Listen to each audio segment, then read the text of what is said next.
Le scotch peut être un allié pour vos tableaux au pastel gras. Bonjour et bienvenue, c'est Jérôme. Ensemble, dans cette vidéo, nous allons voir comment utiliser le scotch pour réaliser vos tableaux. Nous allons voir comment l'utiliser, est-ce que ça peut éviter de faire une esquisse et est-ce que ça peut éviter aussi de déborder les couleurs sur une autre surface sur le tableau. Mais avant de commencer le tableau et la démonstration, j'ai un petit cadeau pour toi, il est en barre de description. Si tu souhaites découvrir le pastel gras, j'ai créé un tableau très simple à réaliser, un ciel, une prairie, un arbre, quelques fleurs et des brindilles d'herbe que tu pourras réaliser facilement au pastel gras. Le lien est en description. Donc allez, c'est parti. Donc grâce à ce fameux scotch, je vais réaliser un tableau, celui d'une pyramide de sable. Donc c'est une photo que j'ai prise récemment à la plage avec un coucher de soleil, cette photo très originale, ce qui m'a donné envie de réaliser ce tableau au pastel gras grâce à ce fameux scotch. Et on se retrouve à la fin de la vidéo pour voir si ce fameux scotch m'a vraiment aidé pour réaliser ce tableau au pastel gras. Donc je commence par scotcher la feuille sur les quatre coins sur la table, donc pour qu'elle ne bouge pas lors de l'estompe. Donc c'est assez dérangeant qu'une feuille ne soit pas scotchée sur la table. Pour l'estompe, c'est plus facile. Ensuite, je crée une ligne d'horizon grâce à un nouveau scotch et ensuite je redessine la pyramide de scotch sur les côtés. Je découpe soigneusement au cutter pour réaliser la pointe de la pyramide juste au-dessus. Donc je prends le temps de retirer soigneusement les excès de scotch. Ensuite, je prends un petit morceau de scotch à part que je découpe, que je colle sur la feuille et je dessine un petit cercle pour le soleil que je découpe soigneusement au ciseau. Je le colle juste au-dessus de la pointe de la pyramide avant de commencer la mise en couleur. Donc pour la mise en couleur, maintenant que la feuille est bien attachée sur la table, je peux venir mettre mon pastel gras sur la feuille. Donc là, j'utilise l'aplat du bâtonnet. Donc si tu ne vois pas assez ce que je fais, c'est un petit peu normal. J'utilise l'aplat pour avoir beaucoup plus d'aisance au niveau du pastel pour l'étaler. J'utilise du bleu, une couleur un peu saumon, du jaune et ensuite je viens mettre des couleurs assez chaudes comme le orange pour faire un très joli coucher de soleil.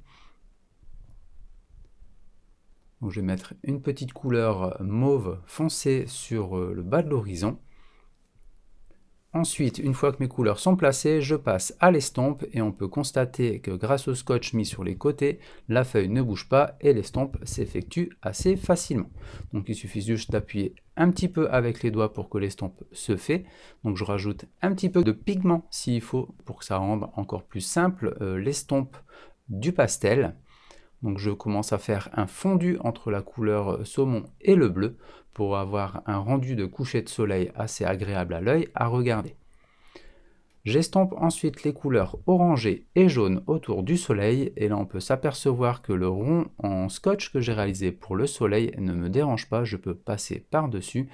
Il n'y a aucun problème dessus, donc pas de problème pour l'arrondi du soleil, ni aussi pour avoir un rendu du soleil plutôt blanc par la suite, ce qui m'a évité d'estomper par-dessus le soleil et avoir quelque chose de net. Ensuite, j'ai estompé la couleur mauve foncé pour avoir un rendu encore plus naturel au niveau de l'ombrage du ciel pour le coucher de soleil.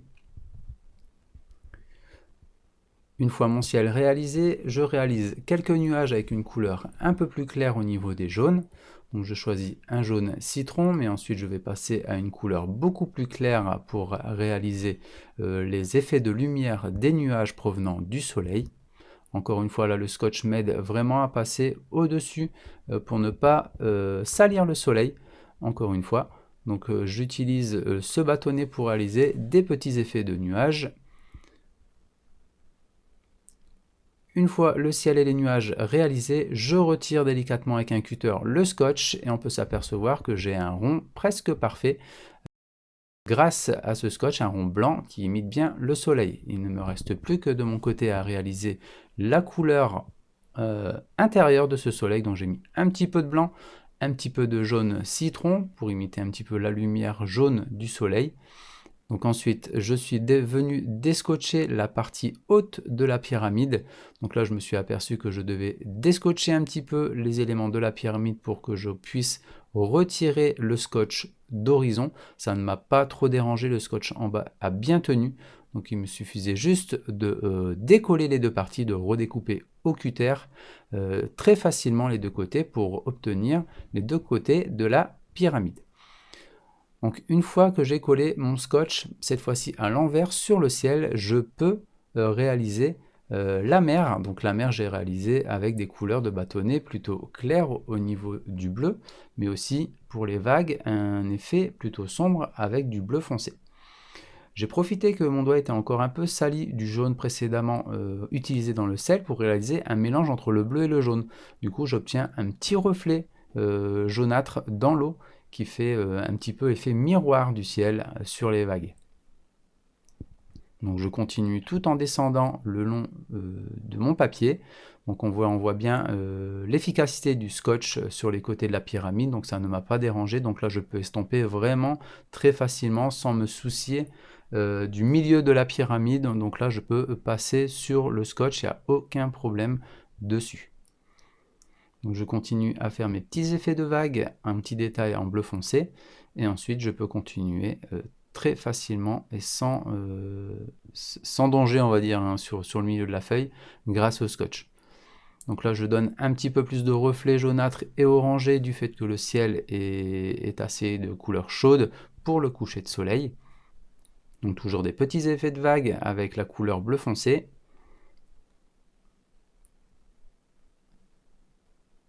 Et ensuite, je commence la couleur du sable. Donc là, je fais un petit test avec une première couleur type un peu marron, mais aussi une couleur gris froid. Je viens estomper même, et ensuite je viens réaliser l'ensemble du sable sur les côtés. Donc je préfère toujours tester un petit peu sur un petit endroit la couleur que j'ai choisie pour savoir vraiment si c'est la bonne couleur. Autrement, je pourrais utiliser aussi un brouillon de mon côté pour obtenir la bonne couleur souhaitée. Donc une fois mes deux mélanges réalisés, j'estompe les deux couleurs entre le marron et le gris pour obtenir une couleur sable en arrière-plan. Donc là, l'idée, c'est vraiment de faire ressortir la pyramide dans un premier plan et d'avoir un arrière-plan plutôt clair pour faire ressortir les détails que l'on verra par la suite de notre pyramide. Donc je mets un petit peu de détail avec du gris chaud sur la plage pour donner un petit peu de marque de sable. Toujours avec le dessus de bâtonnet, donc délicatement, je tapote un petit peu avec le bâtonnet pour faire des effets de sable, en fait, tout simplement.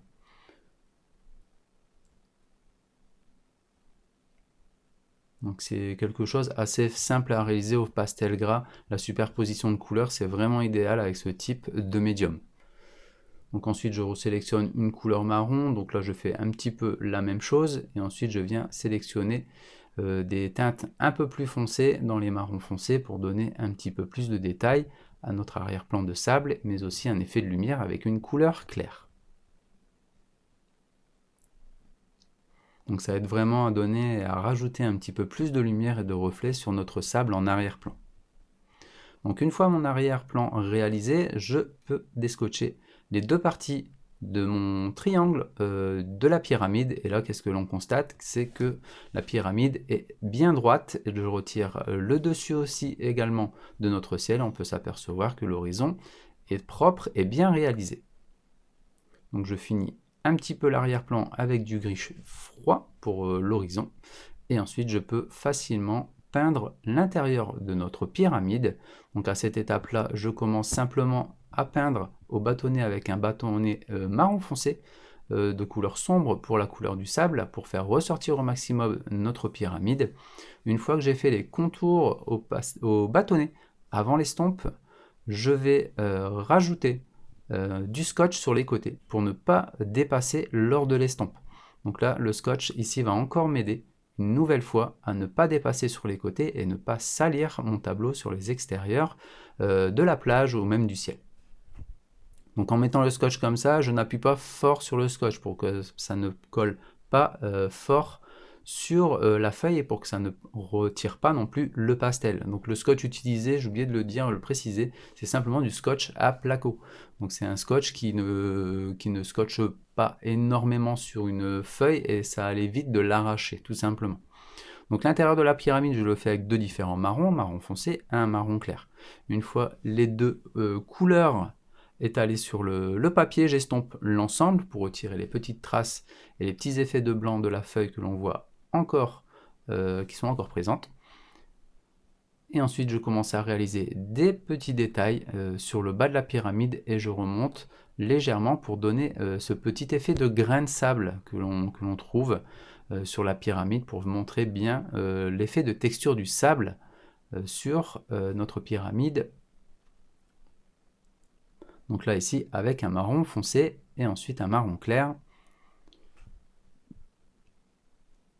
Donc c'est le genre de détail qui est assez facile à réaliser avec le pastel gras. Donc une fois la pyramide presque terminée, je vais revenir juste après mettre un petit peu d'effet de lumière et autre ombrage par la suite.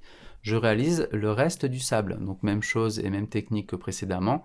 Une couleur marron foncé avec un gris froid, je mélange les deux et j'obtiens une couleur de sable différente de celle de la pyramide. Et si on voit bien la différence, notre pyramide ressort bien du modèle comparé au sable qui est sur le sol ou en arrière-plan. Donc je continue à mettre des ombrages avec un petit marron foncé, mais aussi je vais tester ça avec des couleurs gris froid, mais aussi avec un marron un peu plus foncé et aussi des effets de lumière avec une couleur un peu plus claire pour donner de l'effet de lumière et de brillance au sable. Mais aussi à notre pyramide pour donner aussi quelques petits effets de détails supplémentaires. Donc là, j'essaye avec le gris froid pour donner un petit effet supplémentaire sur le bas de la pyramide. Je constate que c'était pas assez fort, du coup j'ai opté pour une couleur marron beaucoup plus foncée. Ensuite, je suis venu retirer le scotch et là on s'aperçoit que la pyramide est bien nette, bien réalisée. J'ai terminé les contours par une couleur claire pour qu'elle ressorte encore mieux. Et voici le moment du descotchage. Donc le scotch a encore réalisé un excellent travail ici avec l'estompe. Les contours sont nets et précis. Voilà ce qui termine la démonstration de ce tableau avec la pyramide de sable et son coucher de soleil. Une belle réalisation et on peut constater que le scotch a fait son travail au niveau du tableau et des détails, donc rien ne dépasse, tout est parfait. Donc me voici de retour, donc j'ai terminé ce tableau au pastel gras donc grâce à ce scotch. Donc nous pouvons voir que l'exercice est plutôt réussi, surtout au niveau des angles ici de notre pyramide de sable, donc assez réussi. Donc c'est le scotch m'a bien aidé à ne pas dépasser entre le niveau de la plage ici et l'intérieur de la pyramide. Donc j'ai bien pu réaliser cet effet de pointe en haut de la pyramide, mais aussi avoir un soleil rond sans que je puisse le dégrader avec les autres pastels du ciel, mais aussi avec l'horizon. Et ça m'a évité de réaliser une esquisse. Donc simplement en collant du scotch, nous pouvons réussir à réaliser des tableaux au pastel gras sans forcément avoir besoin de dessiner ou de savoir dessiner un cercle ou simplement une pyramide. Et bien sûr le scotchage autour de la feuille pour bien maintenir la feuille en position sur la table pour que je puisse estomper correctement sans que rien ne bouge. Donc voilà ce qui termine cette vidéo sur cette démonstration et astuce pour ce tableau pastel gras grâce au scotch. N'oubliez pas de liker, d'enclencher la cloche et de vous abonner à la chaîne pour ne rien rater de mes prochaines astuces au pastel gras. Et on se retrouve bientôt dans une prochaine vidéo consacrée au pastel. N'oubliez pas, si vous souhaitez participer à la formation offerte, je vous invite à cliquer sur le lien en bas à gauche de la vidéo, à vous abonner à la chaîne si ce n'est pas encore fait et découvrez les cours et formations sur le site celinevasseur.com.